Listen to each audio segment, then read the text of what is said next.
नमस्कार दोस्तों, आप सभी को कृष्ण जन्माष्टमी की बहुत बहुत शुभकामनाएं। साथियों, इस कृष्ण जन्माष्टमी के उपलक्ष्य पर हम भगवान श्री कृष्ण जी के द्वारा भगवत गीता में बताए गए प्रमुख उपदेशों पर चर्चा करेंगे जो जीवन में हमारे लिए अत्यंत महत्वपूर्ण है। साथियों, भगवत गीता वास्तव में किसी धर्म विशेष को मानने वाले लोगों का धर्म ग्रंथ नहीं है, बल्कि यह प्राणी मात्र के जीवन के हर पहलू के लिए मार्गदर्शन का एक स्रोत है। साथियों, भगवत गीता की शुरुआत इस श्लोक से होती है। धर्म क्षेत्रे कुरुक्षेत्रे समवेता युयुत्सवः मामका है पांडवा सचेव किम कुर्वत संजय, जिसका अर्थ है धृतराष्ट्र ने कहा, हे संजय, धर्म क्षेत्र कुरुक्षेत्र में एकत्रित हुए मेरे और पांडु के पुत्रों ने क्या किया। साथियों, यहाँ पर इस श्लोक का हर एक शब्द अपना एक गहरा और आध्यात्मिक अर्थ रखता है। जैसे धर्म क्षेत्र कुरुक्षेत्र शब्दों की बात करें तो ये न केवल भौगोलिक स्थान है, बल्कि वे मनुष्य के मन के भीतर की आध्यात्मिक लड़ाई का एक प्रतीक भी है। धर्म क्षेत्र जीवन के नैतिक और धार्मिक मूल्यों का प्रतिनिधित्व करता है, जबकि कुरुक्षेत्र उस संघर्ष को दर्शाता है जो मन में अच्छे और बुरे विचारों के बीच होता है। वही हम धृतराष्ट्र शब्द की बात करें तो ये अंधे राजा के रूप में अज्ञानता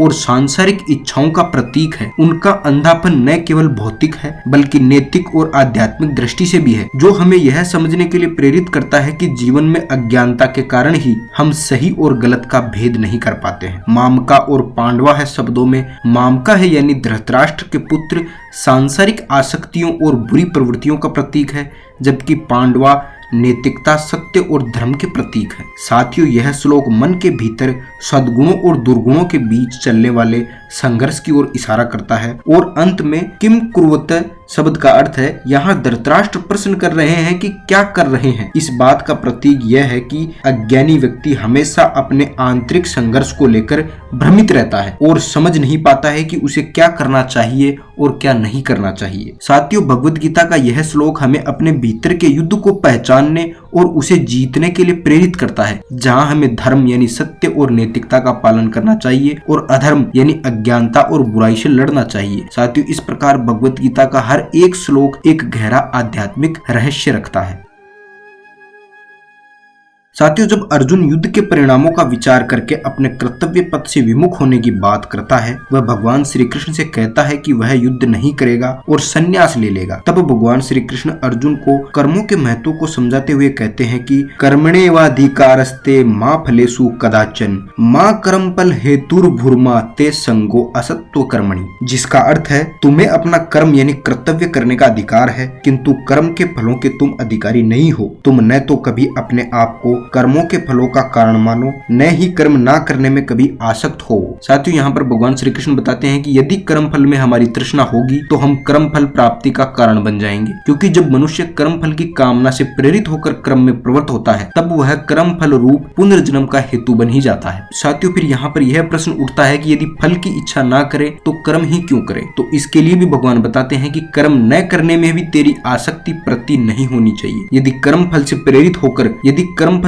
होकर कर्म नहीं करने चाहिए तो फिर किस प्रकार से कर्म करने चाहिए, इसके लिए भगवान बतलाते हैं कि योगस्तः कुरु कर्माणि संगम त्यक्त्वा धनंजय सिद्धिच्च असिद्ध्यो समो भूत्वा समत्व योगी उच्यते। यहाँ पर भगवान श्री कृष्ण बताते हैं कि हे धनंजय, योग में स्थित होकर केवल ईश्वर के लिए कर्म कर, उनमें भी ईश्वर मुझ पर प्रसन्न हो, इस आशा रूप आसक्ति को भी छोड़कर कर्म करने चाहिए। यानी हम जो कर्म ईश्वर को प्रसन्न करने के लिए कर रहे हैं, उसमें हमारे मन में यह आसक्ति नहीं होनी चाहिए कि ये कर्म करने से ईश्वर मेरे ऊपर प्रसन्न होंगे। कर्म फल की तृष्णा से रहित किसी पुरुष द्वारा कर्म किए जाने पर अंतःकरण की शुद्धि से उत्पन्न होने वाली ज्ञान सिद्धि कहलाती है, और उससे विपरीत यानी ज्ञान प्राप्ति न होना असिद्धि कहलाती है। ऐसी सिद्धि और असिद्धि में भी समान भाव होकर अर्थात दोनों को तुल्य समझकर कर्म करना चाहिए, और सिद्धि और असिद्धि के समान भाव में रहना ही योग है। और साथियों, समत्व बुद्धि से यानी योग में रहकर ईश्वर आराधना के लिए किए गए कर्म काम कर्मों से भी उत्कृष्ट बताए गए हैं।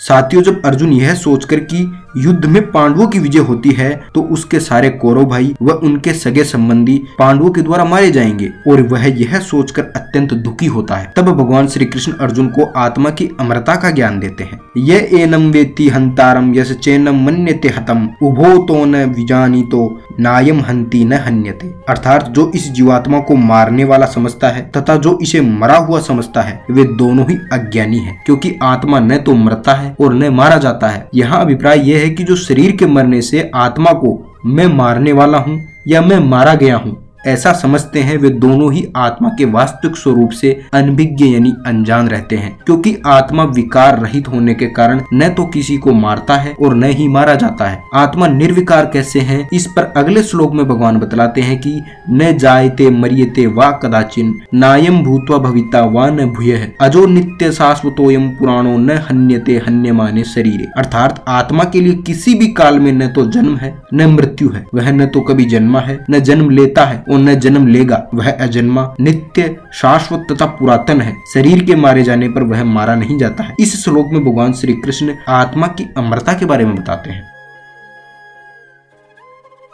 भगवान श्री कृष्ण अर्जुन को बताते हैं कि जो मनुष्य समत्व की भावना रखता है वह उनको अत्यंत प्रिय होता है और वास्तविक मायनों में वही योगी होता है। समय है शत्रु च मित्रो च तथा मानापमानो है सतोषण सुख दुखेषु सम संग विवर्जित। इस श्लोक में भगवान श्री कृष्ण अर्जुन से कहते हैं कि जो मनुष्य मित्र और शत्रु से समान भाव रखता है, मान और अपमान को समान दृष्टि से देखता है तथा सुख और दुख को भी एक समान समझता है, वह सच्चा योगी होता है। ऐसे व्यक्ति के मन में किसी भी प्रकार की आसक्ति नहीं होती है, वह हमेशा स्थिर, शांत और संतुलित रहता है। इस श्लोक का गहरा अर्थ यह है कि सच्ची आध्यात्मिकता का माप व्यक्ति की परिस्थितियों के प्रति उसकी प्रतिक्रिया में है। एक सच्चा योगी वह है जो बाहरी परिस्थितियों से अप्रभावित रहता है, चाहे उसके जीवन में सुख हो या दुख हो, शत्रु हो या मित्र हो, उसे मान मिले या अपमान मिले, वह इन सभी को समान दृष्टि से देखता है। इसका कारण यह है कि वह आत्मज्ञान के कारण इन सबको केवल माया यानी भ्रम समझता है और इसलिए वह इनमें उलझता नहीं है। उसका मन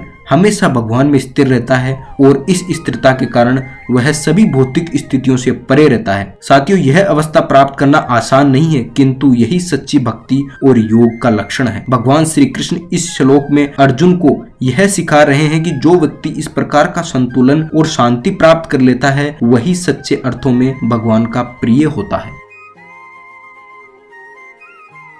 साथियों, भगवत गीता में बहुत से योगों पर चर्चा की गई है, जैसे कर्म योग, ध्यान योग, ज्ञान योग, भक्ति योग, और इन सभी योगों को उत्कृष्ट बताया गया है, किंतु भक्ति योग की उत्कृष्टता सबसे उत्तम बताई गई है। भगवान श्री कृष्ण अर्जुन को बताते हैं कि चतुर्विधा भजन्ते माम जनाः सुकृतिनो अर्जुन है आर्तो जिज्ञासुरार्थी ज्ञानी च भरत ऋषभ। जिसका अर्थ है कि भगवान श्री कृष्ण कहते हैं कि हे भरत श्रेष्ठ अर्जुन, चार प्रकार के सुकृति यानी सत्कर्मी व्यक्ति मुझे भजते हैं, जिनमें से पहला है आर्थ जो दुखी और कष्ट में होते हैं, और दूसरा है जिज्ञासु जो आध्यात्मिक ज्ञान के लिए जिज्ञासा रखते हैं, तीसरा है अर्थार्थी जो धन और सुख की इच्छा रखते हैं, और चौथा है ज्ञानी जो तत्व ज्ञान से युक्त होते हैं अर्थात विष्णु तत्व को जानने वाले होते हैं। साथियों, यदि इस श्लोक का अभिप्राय हम देखें तो भगवान श्री कृष्ण बता रहे हैं कि विभिन्न प्रकार के लोग जो पुण्य कर्म करने वाले हैं अलग अलग कारणों से उनकी शरण में आते हैं। आर्थ यह वह मनुष्य है जो जीवन के दुख और कष्ट के निवारण के लिए भगवान की शरण में आता है। इसका अर्थ यह है कि कष्ट और पीड़ा भी एक माध्यम है जो हमें भगवान के निकट लाता है। जिज्ञासु यह वह मनुष्य होते हैं जो जीवन के सत्य को जानने के लिए और आत्मज्ञान प्राप्त करने के लिए भगवान की भक्ति करते हैं। यह दर्शाता है कि ज्ञान की प्यास भी हमें भगवान की ओर आकर्षित करती है। अर्थार्थी यह वह मनुष्य है जो भौतिक सुखों और धन की प्राप्ति के लिए भगवान की भक्ति करते हैं। इसका संकेत यह है कि भगवान के बिना हमारा भौतिक जीवन अधूरा है और वे ही हमारी सभी इच्छाओं को पूर्ण करने वाले हैं। और अंतिम है ज्ञानी, यह वह मनुष्य होते हैं जिसने आत्मज्ञान प्राप्त कर लिया है और वह जानता है कि भगवान ही सब कुछ है। अब साथियों, प्रश्न ये उठता है कि इन चार प्रकार के भक्तों में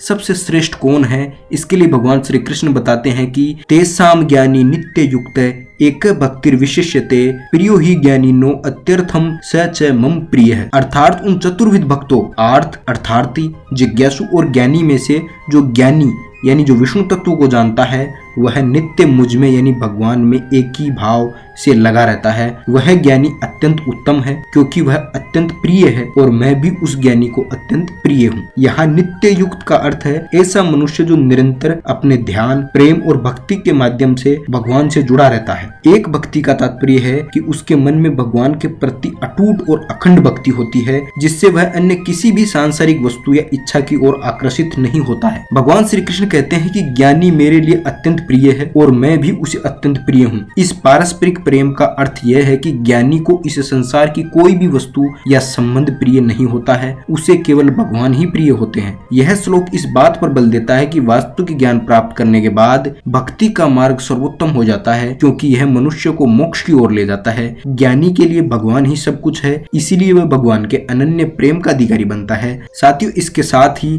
हमारी आज की चर्चा समाप्त होती है। मैं आशा करता हूं कि आपको हमारा यह वीडियो अच्छा लगा होगा व इसके साथ ही मैं आप सभी से प्रार्थना करूंगा कि इस जन्माष्टमी के उपलक्ष्य पर यह प्रण ले कि आप स्वयं से भगवद गीता का अध्ययन करेंगे व अपने जीवन में इसे उतारने का प्रयत्न करेंगे। धन्यवाद। हरे कृष्णा।